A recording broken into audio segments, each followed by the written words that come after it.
नमस्कार शेतकरी मित्रांनो, मी किरण कोल्हे मिस्टर के कृषी मित्र या यूट्यूब चॅनल आपलं स्वागत करतो।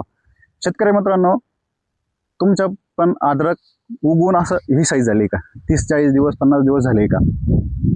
आणि तुम्हाला पुढं सड, कंदकूज, कोंबकूज, निमेटोड, मर याच्यावरती नियंत्रण पाहिजे का?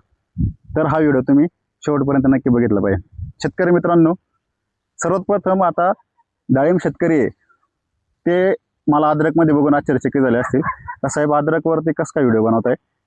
तर त्यांना सांगू इच्छितो की शेतकरी मित्रांनो, माझा पहिला फोकस हा डाळिंबावरतीच राहणार आहे। पण काही शेतकऱ्यांचे कॉल मला आले, संभाजीनगर, जालना या साईडतून मला कॉल आले की साहेब अद्रकवर पण एखादा व्हिडिओ बनवा, तुमचं नॉलेज आमच्याबरोबर पण शेअर करा। त्याच्यासाठी मी महिन्यातून एक व्हिडिओ अद्रक आणि बाकीच्या क्रॉपवरती करणार आहे। माझा मेन फोकस हा डाळिंबावरतीच राहणार आहे। डाळिंब शेतकरी मित्रांनो, तुम्हाला पण वाटलं तर अद्रक लागवड करू शकता, कारण त्याचा पण फायदा तुम्हाला होणार आहे। दोन्ही पण चॅनलमध्ये व्हिडिओ आपण टाकणारच आहे। तर शेतकरी मित्रांनो, चला अद्रक पिकावरती काय काय कामं करायचे जेणेकरून आपलं अद्रक पीक लॉंग टाईम चांगलं राहील। तर सुरुवात करूया।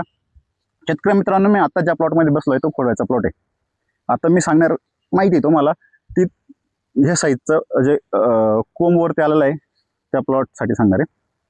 ह्या वर्षी काय झालं, पाऊस लेट आल्यामुळं बहुतेक ठिकाणी अद्रकची लागवड ही लेट झालेली, आता आमच्याकडे पण लेटच झाली। तर शेतकरी मित्रांनो, आता मी तुम्हाला 4 विषयावरती बोलणार आहे। सगळ्यात महत्त्वाचा ते 4 विषय म्हणजे काय आहे, अद्रक पिकामध्ये कोंब जो निघतोय, आता लागवड करून या साईडचा कोंब झालाय आणि तो जळतोय, त्याच्याबद्दल बोलणार आहे। दुसरा विषय म्हणजे खत काय व्यवस्थापन करायचं, खत काय द्यायचं, वॉटर सोल्युबल काय द्यायचं, त्याच्याबद्दल बोलणार आहे। तिसरं म्हणजे मुळी कॉम्पॅक्ट झाली, मुळी चालत नाही, मुळीचा अपटेक पण झालाय, नेमॅटोड आहे, याच्यावरती बोलणार आहे। आणि चौथं म्हणजे सगळ्यांचा मेन त्रास देणारा विषय म्हणजे कंदकूज आहे, याच्यावरती बोलणार आहे। तर शेतकरी मित्रांनो, सुरुवात करूया। सगळ्यात अगोदर आता ज्यांचे प्लॉटवरती या साईजचा कोंब असेल आणि तो जळत असेल त्यासाठी काय केलं पाहिजे। शेतकरी मित्रांनो, मी आता ह्या प्लॉटमध्ये आलो, इथे पण 2-3 ठिकाणी कोंब जळून जात होते। अशा वेळेस काय झालंय, खाली हुमणी आहे आणि ती हुमणी अंडरग्राऊंड तुमच्यावाल्या कोंबांना खाते आणि कोंब खाल्ल्यामुळे काय होतं, ते जळलं जातं। अशा वेळेस त्याला नियंत्रणासाठी कोणतं पण हुमणीनाशक वापरायचं। तुम्हाला मी एक औषध सुचवल, त्याचं नाव आहे अमृत ग्रप शील्ड नावाचं प्रॉडक्ट आहे। अमृत ग्रप शील्ड नावाचं प्रॉडक्ट आहे, ती 1 लिटर डिपनं सोडून द्या, तुमचाला व्हाईट ग्रप म्हणजेच हुमणीचं नियंत्रण केलं जाईल। आणि याच्यानंतर तुम्हाला पाणी चांगलं द्यायचं आहे, ते पाणी सगळं पोचलं पाहिजे का औषध पण गेलं पाहिजे प्रत्येक ठिकाणी, लगेच तुमचं नियंत्रण होईल। आता दुसरा विषय म्हणजे वॉटर सोल्युबल खताचं व्यवस्थापन। त्याच्या अगोदर आपल्याला मुळा चांगल्या करून घ्यायचा आहे, त्याच्यामुळे मुळांचा आपण विषय अगोदर करू। मुळे सगळ्यात अगोदर काय होतंय, आता वरती आकाशामध्ये आभाळ आलेलं आहे आणि रिमझिम पाऊस चालू आहे, आता पण वातावरणामध्ये आभाळाचं मी व्हिडिओ काढताना। तर शेतकरी मित्रांनो, अशा वेळेस काय होतंय की तुमची मुळी स्टॉप झालेली असते। वातावरणामधून किंवा सूर्यप्रकाशामधून झाडाला अन्नद्रव्य तयार करत असतं, प्रकाश संश्लेषण क्रिया झाली नाही तर ह्या पानातून अन्नद्रव्य तयार करू शकत नाही, त्याच्यामुळे त्याला गरज ही मुळांद्वारेच असते। ते मुळांद्वारे आपटे करण्याचं काम करतं। पण जमीन जर कॉम्पॅक्ट झालेली असते, पाणी पाडू पडू पडू जमीन कडक झालेली असते, मुळा स्टॉप झालेला असतात, त्यांचा व्हाईट रूटचं सर्कल असतं ते डाऊन झालेलं असतं, किंवा निमेटोड आलेला असतो, अशा वेळेस अन्नद्रव्य कमी येतं, कमी भेटतं आणि झाड आपोआप वीक जातं। आणि वीक गेलेल्या झाडाला 100% तुमचा कूज येणार किंवा कोणता बुरशीनाशक अटॅक करणार, करपा करणार, काही पण अटॅक करू शकतो। त्यामुळे सगळ्यात अगोदर तुम्हाला मुळा चेक करून घ्या। मुळांवरती जर निमेटोड असेल, तुम्ही म्हणशाल आता मुळांवरती आता कसं निमेटोड येईल, तुमच्या मातीमध्ये पहिले काही पीक असेल त्याच्यामुळे निमेटोड येऊ शकतो, निमेटोड कसा पण येऊ शकतो।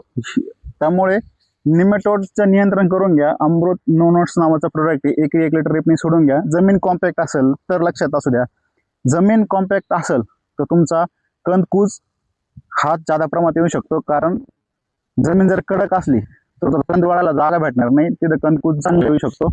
अशा वेळेस 200 ग्रॅम पर एकरनी भूमॅजिक नावाचं प्रोडक्ट आहे कृष्णवेली कंपनीचं, ते सोडायचं। मुळा वाढवण्यासाठी आयबे सोडायचं तुम्हाला एकरी 2 ग्रॅम पर एकरनी। हे सगळं सोडून झाल्यानंतर तुम्हाला आता वॉटर सोल्युबलचं काय काय घ्यायचं ते सांगतो। तुम्ही म्हणशाल वॉटर सोल्युबल जादा वापरल्यानंतर कूज बीज मरबीज जादा येतो, तर शेतकरी मित्रांनो, कोणतीही गोष्ट अति वापरामुळे 100% कोणत्याही पिकाचं नुकसान होतं। त्याच्यासाठी वापराचं प्रमाण कमी असू द्या, मर्यादित ठेवा, जेवढं पाहिजे तेवढं वापरा.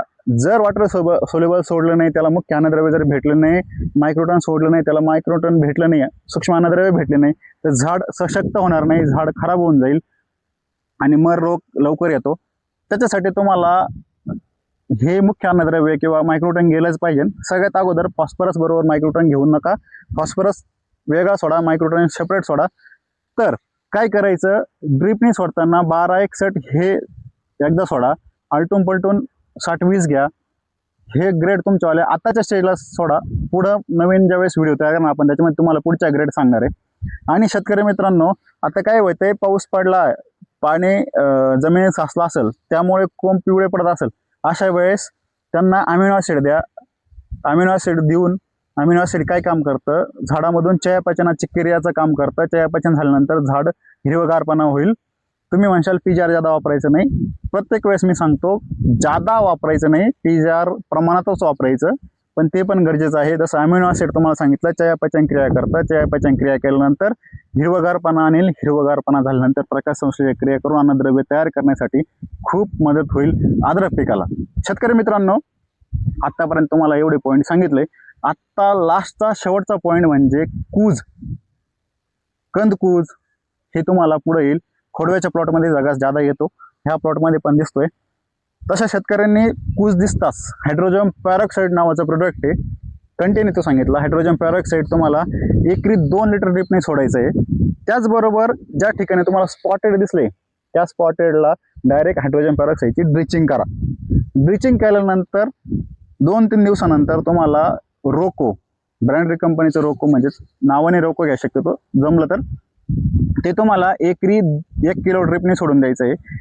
हे झाल्यानंतर तुम्हाला रेडोमिल गोल्ड ते एकरी सोडायचं आहे 1 किलो, अर्धा किलो घेऊ शकता. M45 अर्धा किलो ड्रिपने सोडायचं आहे. हे आलटून पलटून बुरशीनाशक सोडत जा. 15-15 दिवसाच्या अंतरानंतर बुरशीनाशक गेलंच पाहिजे. जादा पण बुरशीनाशक सोडले नाही तरी चालेल, पण बुरशीनाशक हा 15 दिवसाच्या गॅपनुसार सोडलंच पाहिजे.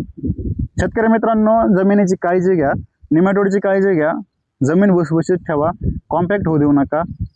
सगळ्यात पिकांची हीच कंडिशन असते, ज्यावेळेस तुमची माती, तुमची मूळ व्यवस्थित असेल, त्यावेळेस कोणत्याही प्रकारचा रोग तुमच्या पिकावरती अटॅक करत नाही. अद्रक पिकाची माहिती इथपर्यंतच थांबतो. ज्या शेतकऱ्यांना अद्रक पिकाची अजून माहिती पाहिजे असेल, आमच्या यूट्यूब चॅनलचे मेंबरशिप चालवलं आहे, त्या शेतकऱ्यांनी आमच्या यूट्यूब चॅनलवर जाऊन मेंबरशिप घेऊ शकता. खास अद्रक पिकासाठी 179 रुपयाची मेंबरशिप आहे. तुम्ही तुमची कॉल करू शकता आम्हाला, तुमचे व्हिडिओ टाकू शकता, प्लॉटचे फोटो टाकू शकता, त्याचे रिप्लाय मी देईल, त्याचे उत्तर तुमचे देईल, मार्गदर्शन करेल. शेतकरी मित्रांनो, व्हिडिओ आवडला असेल तर बाकीच्या शेतकऱ्यांबरोबर शेअर करा, लाईक करा, तुमचे प्रश्न आमच्या व्हिडिओ खाली कमेंट करा. जय हिंद, जय महाराष्ट्र.